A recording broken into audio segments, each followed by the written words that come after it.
Logo depois que o presidente Bolsonaro anunciou que está com a Covid-19, a imprensa internacional repercutiu a notícia e lembrou várias declarações do presidente. Em diversas vezes, Bolsonaro menosprezou a doença. O tema de hoje é: a maneira como o presidente tratou a pandemia pode ter piorado a situação do país no combate à Covid-19?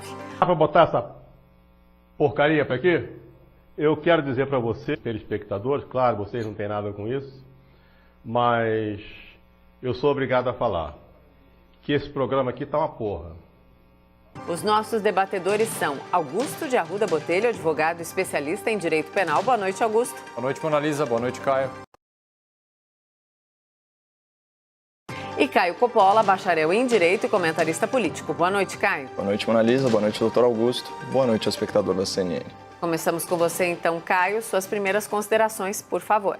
Claro. Bom, vou usar essa fala inicial para endereçar a situação que ensejou o tema em debate hoje, né, que foi a infecção do presidente da República pelo novo coronavírus. Lembrando que a Covid-19 é uma doença para a qual ainda não existe vacina disponível, nem tratamento cientificamente comprovado, e que o presidente ele pertence a grupo de risco, né, pelo fato de ser uma pessoa idosa e por ter sequelas físicas decorrentes do grave atentado contra a sua vida nas eleições de 2018. Bom, ontem eu e o meu debatedor, o doutor Augusto, nós já registramos aí nossos votos de saúde ao presidente da República e aqui eu reitero a minha torcida para que ele convalesça rapidamente. O que choca é que esse mínimo de empatia com o próximo não é praticado por muita gente que se diz inclusiva, que se diz tolerante, que se diz progressista e até liberal, né?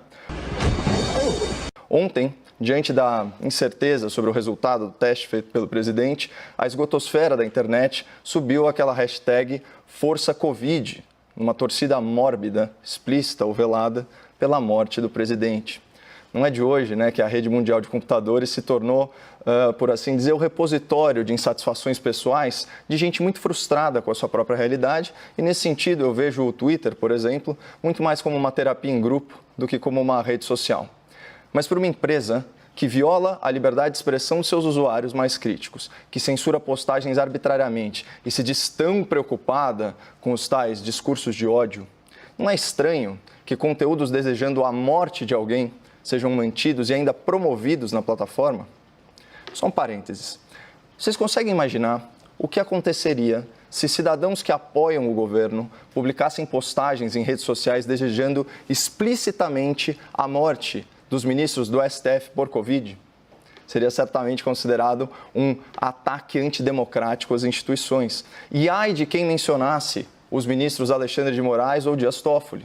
Essa pessoa seria investigada no inquérito ilegal das fake news, seria surpreendida por uma busca e apreensão injustificável, seria enquadrada na Lei de Segurança Nacional, acabaria presa preventivamente e os seus advogados nem teriam acesso aos autos do processo.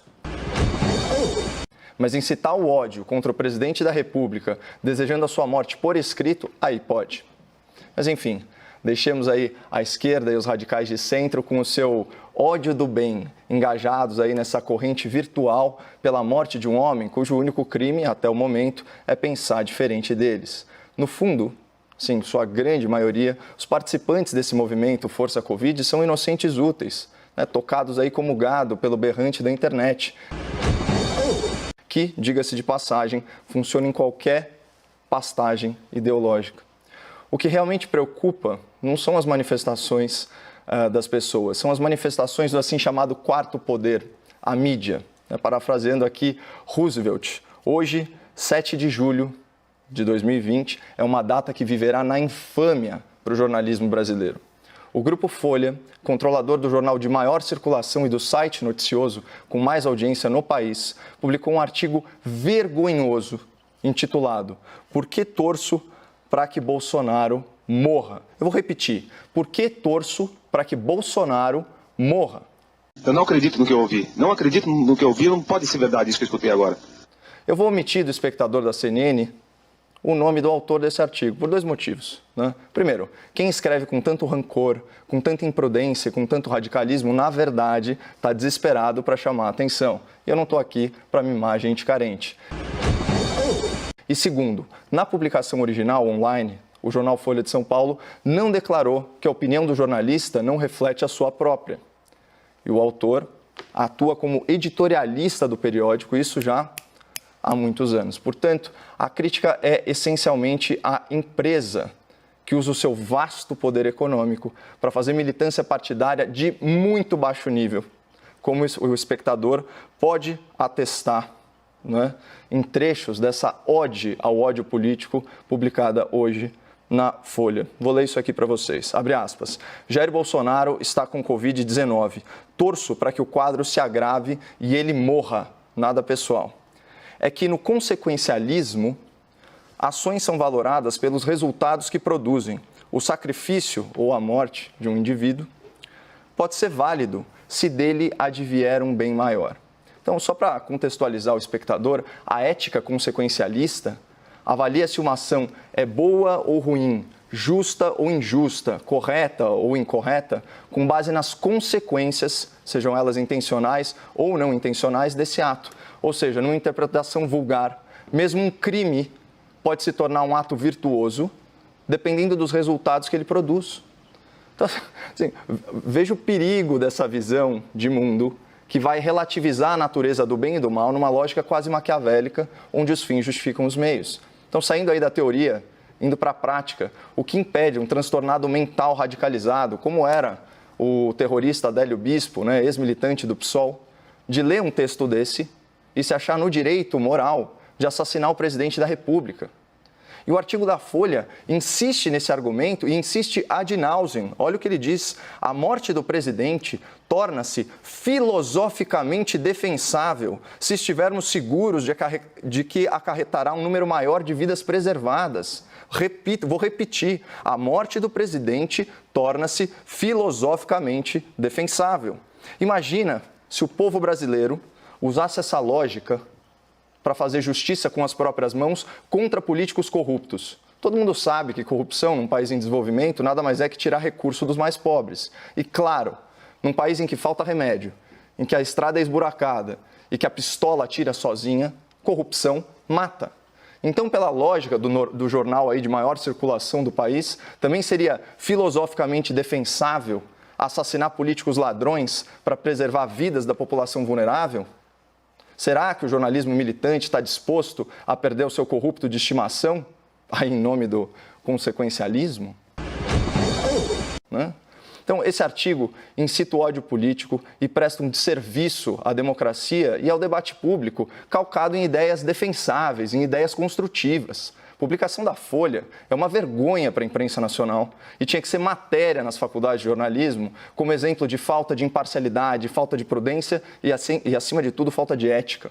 Ao longo do debate, nós vamos discorrer aqui, eu e o doutor Augusto, sobre erros e acertos do governo na condução da pandemia. E certamente, né, doutor, nós vamos divergir bastante, mas sem torcer pela morte um do outro. Isso seria e é inaceitável.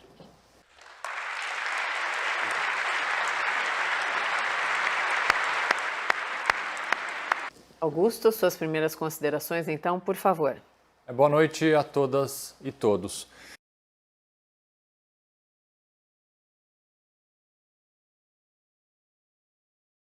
Ontem, no trecho final do debate, eu fiz uma reflexão, sem saber ainda o resultado do exame hoje divulgado do presidente, e eu acho importante começar a minha fala com a mesma reflexão.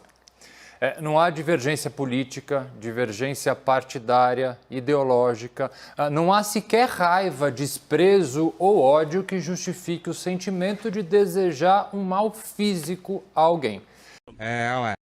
Digo isso porque, por mais que tenha a absoluta certeza da parte de responsabilidade de Jair Bolsonaro tem pela situação que hoje nosso país se encontra em relação à pandemia, eu desejo a ele uma rápida recuperação.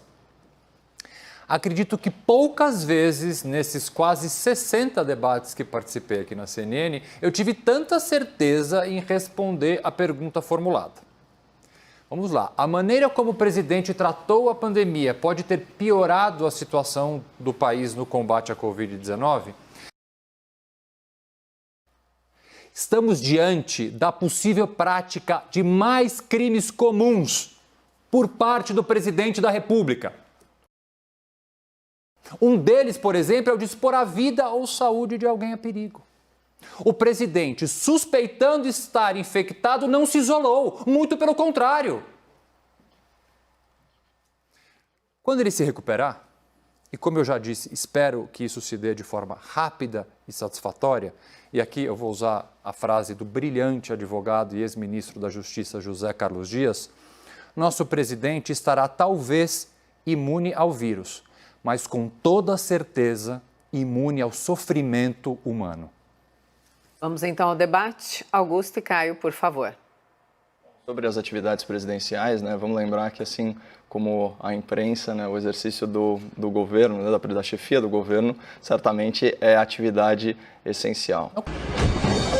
Quando você suspeita, você está doente, né, Caio? Pelo amor de Deus. Não foi exatamente esse o tom dessa frase especificamente. De todas as frases que você falou, essa certamente foi a menos pior. Aliás, sobre as frases colocadas aqui, elas são todas infelizes, mas graças a Deus elas não matam. E vamos lembrar que o presidente da República sempre foi uma voz muito solitária em relação às suas percepções particulares sobre a doença. Toda a imprensa, toda a mídia nacional, com alcance de milhões de pessoas, trabalhou em sentido oposto, né, veiculando informações aí corroboradas, inclusive, para a Organização Mundial de Saúde. O que, na verdade, é fonte de certa preocupação, porque já que você fez uma linha do tempo, a OMS só reconheceu a pandemia no dia 11 de março. Né? E isso depois de uma série de erros históricos que vêm sido aí varridos para debaixo do tapete pela imprensa mundial. Né? Então, por exemplo, o acobertamento, né, do surto do novo coronavírus na China, atuando praticamente como uma assessoria de imprensa do Partido Comunista Chinês, né, que foi o país responsável pelo lobby que trouxe o atual secretário da OMS à sua posição, também o banimento de viagens, né, o desincentivo, né, ao fechamento de aeroportos numa época crucial. A gente vê que os países mais prejudicados foram aqueles com maior movimentação, né, de Wuhan, de Xangai, na China, esse tipo de coisa.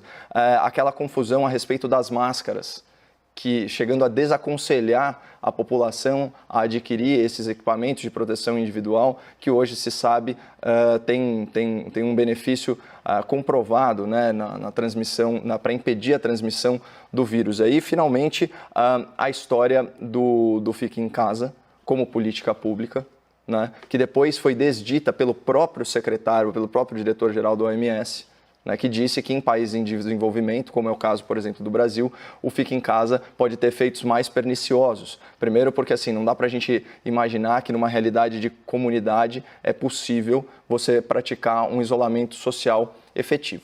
E, de fato, os estudos todos que basearam essas medidas, né, principalmente do Imperial College de Londres, falavam que numa situação de isolamento social entre 60% e 40%, haveria aqui no Brasil, nessa altura do campeonato, mais de 500 mil de óbitos. Né? Então, não tem como menosprezar as dezenas de milhares de vítimas aí dessa pandemia aqui no Brasil, mas certamente isso não chega perto do número alarmista que foi aí amplamente divulgado, né? E reiterado na imprensa nacional. Outra coisa, assim, eu acho muito importante, o doutor sempre fala aqui que a pandemia ela é dinâmica, e de fato a gente vai ter uma noção exata da dimensão dessa crise, olhando para trás, daqui a algum tempo. Porque a gente não vai conseguir entender o que foi a Covid-19 sem fazer uma comparação, por exemplo, usando, claro, o registro civil de óbitos com as doenças respiratórias dos anos anteriores, para a gente ver em que medida, né, que isso afetou uma população que, de fato, estava extremamente vulnerável. E num contexto de uma doença altamente infectante, né, como nunca se viu na história da humanidade, é muito difícil você fazer um isolamento social efetivo. Tanto que os números de Nova York, que foi o epicentro da pandemia no Ocidente, né, deixaram isso muito claro. 2/3 das contaminações em lockdown, que é uma versão um pouquinho mais severa, né, do nosso isolamento, da nossa quarentena, 2/3 das contaminações foram dentro de casa. E aqui, de novo, São Paulo é o exemplo típico disso, né? Nós já atingimos aí o platô, na verdade estamos até descendendo no número de óbitos e até de ocupação hospitalar. Aqui em São Paulo nós temos uma metrópole aí de 12 milhões de pessoas, com aproximadamente, mesmo durante a quarentena, 2 milhões de passageiros só no sistema de trens e metrôs. E essas pessoas, elas vão trabalhar nas suas atividades essenciais e elas retornam para casa. Então, qual que é a efetividade desse isolamento ao longo do tempo? É realmente achatar a curva. Só que não a ponto da gente conseguir esperar por um tratamento efetivo ou por uma vacina, né? Vamos falar em um nome comum de cura, né? Não dá tempo de fazer isso. Principalmente num país que não tem tantas reservas econômicas, em que as pessoas precisam trabalhar para sobreviver, né? Então, é aqui que a gente coloca. E qual foi o impacto das medidas, né, do governo federal? Vamos lembrar, né, já a partir de 15 de abril, a gente certamente vai retomar isso, todas as decisões relativas a isolamento social, por competência concorrente, elas passam a ser adotadas pelos prefeitos e pelos governadores, cada qual fazendo o seu plano da forma que bem entende, né? O que a gente pode dizer é que sim, a situação de saúde, a situação emergencial de saúde pública, ela foi decretada com muita antecedência. A Lei Nacional da Pandemia, que foi sancionada pelo presidente da República, né, uma lei que passou pelo Congresso Nacional, ela remonta ao começo de fevereiro, ela é anterior ao primeiro caso da pandemia aqui no Brasil, ou seja, aqui em São Paulo. O primeiro óbito da pandemia foi 16 de março, acho que, se não me engano, em 6 de fevereiro, essa lei já estava vigente. Então, todos os governadores já estavam com condições aí de fazer as contratações, de preparar os seus sistemas de saúde. O que a gente tem que determinar aqui é muito simples. As pessoas estão morrendo por que motivo? Por uma questão imunológica, porque realmente é uma doença de difícil tratamento e que ainda não tem cura? Ou elas estão morrendo por dificuldade de acesso a hospitais? E isso se dá na esfera municipal e estadual, especialmente nas localidades que foram fustigadas aí por anos e anos de má gestão pública de corrupção. Bom, o tema do debate hoje não é o OMS, não é o artigo da Folha, não é o interesse científico, a validade do isolamento. O tema hoje do debate é se o presidente Jair Bolsonaro tratou bem da pandemia no país ou não. Presidente este que em 2015, numa entrevista, disse sobre a ex-presidente Dilma Rousseff: eu espero que ela acabe hoje de infarto ou de câncer. Esquecemos essa frase? No combate à pandemia. E assim, eu fico revoltado em ouvir aqui nesse debate, com todo respeito, Caio, uma pessoa que fez direito, voltar nesse argumento panfletário de meme de WhatsApp que é a competência do STF. Você leu a decisão, você sabe que não é isso. Sei.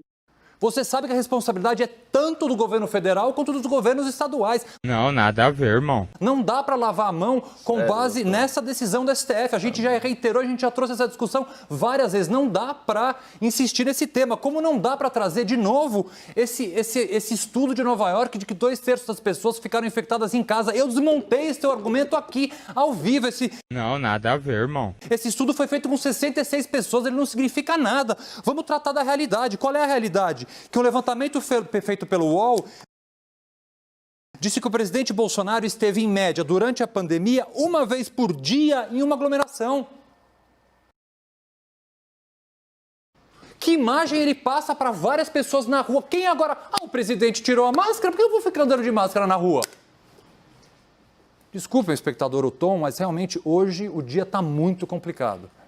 Muito complicado. Fugiu completamente do normal, e olha que o normal neste governo foi redefinido por diversas vezes, as cenas que nós vimos. Não, nada a ver, irmão. E essa afirmação do presidente, que é gravíssima, do ponto de vista jurídico, do ponto de vista técnico do direito penal, dizer que ele desconfiava no passado estar infectado e mesmo assim saiu às ruas, abraçou pessoas, beijou, tirou fotos, está ele mais uma vez às beiras da justiça criminal.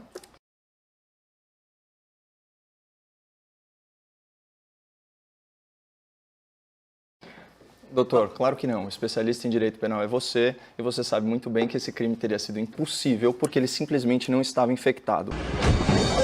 Mas voltando, andar de máscara, as pessoas vão andar de máscara, doutor, simplesmente... Não, agora é minha vez, por favor. Fica à vontade, pode falar suas fake news. Fala do exame de Nova York, fala do teste de Nova York de novo. Não me agrida com esse tipo de adjetivação. Não, adjetivação, é inadmissível que você traga esse estudo de novo. Você sabe que é mentiroso, Caio. A gente tem um papel como comunicador. Se der o respeito. Não se dá o respeito, a gente tem um papel como comunicador, Caio. Esse estudo aqui você sabe que ele não comprova nada. Representando cliente. Não tô cliente, eu tenho cliente com Covid. Augusto e Caio, debatedores, por gentileza, em respeito a todos. Baixem o tom, por favor, e os argumentos finais, quem tem ar para começar agora? Vocês estão de brincadeira, vocês têm que ter vindo a pé. Vocês estão fazendo o que aí como diretor? Seu Serruela! Seu Zoreiudo! Bom, eu, né? Até porque então, eu mantive meu tom de voz. Fique à vontade. Da mesma forma desde o começo do debate, né? Andar de máscara é uma questão... do espectador, mas eu tenho bastante dificuldade. Faz tempo, né? É uma questão simplesmente legal. E cloroquina certamente não seria o caso de fazer propaganda, porque é um remédio extremamente barato, ao contrário do outro remédio que era prescrito, né, de forma aí duvidosa, que era o Tamiflu, que não tem efeito nenhum sobre essa nova doença. Né? E é impressionante, a gente fala das aglomerações que o presidente ele não causou, ele simplesmente estava lá. É muito diferente, por exemplo, das manifestações que a gente viu, só que nesse caso a gente ignora completamente a pandemia e foca o quê? Em chamar de manifestações democráticas atos de natureza fascista, de natureza violenta e que se dizem antifascista. E agora falando sobre competência concorrente, a prova eloquente de que eu estou falando a verdade é uma simples análise dos fatos. Quando o presidente decretou, e aqui eu não vou entrar nem no mérito dessa decisão, mas as barbearias e os salões, etc., eram atividades essenciais, os governadores não seguiram essa determinação. Por quê? Porque o STF falou que um decreto de um prefeito e um decreto de um governador valem muito mais do que uma lei nacional sancionada pelo presidente da República. Isso são fatos, ele não tem palavra em relação ao isolamento social. Tanto que cada estado tem uma política diferente, cada cidade tem uma política diferente e ninguém está seguindo a visão do presidente da República a esse respeito. E o estudo que você falou que desmontou, então você vá discutir com o governador de Nova York, porque ele apresentou esses números pessoalmente. Né? Então, de novo, aqui a gente está discutindo qual que é o impacto das atitudes do presidente para piora ou para melhora da situação da pandemia. E eu estou minimizando as críticas que você está fazendo, porque elas são críticas, a meu ver, histéricas. Estão indo na contramão do que está sendo observado. De novo, o que é essencial no caso da Covid-19 é o sistema público de saúde estar apto a receber os casos. E em alguns lugares está, outros não. A participação do presidente é absolutamente acessória. Pelo contrário, na parte econômica, ele está dando um auxílio emergencial que está sendo fundamental para o combate à pandemia e dando arrego fiscal e tributário para os estados. Caralho, o maluco é brabo. Porra! É um mito. É um mito! Augusto, seus argumentos finais, por favor. Bastante hoje, mas eu vou resumir.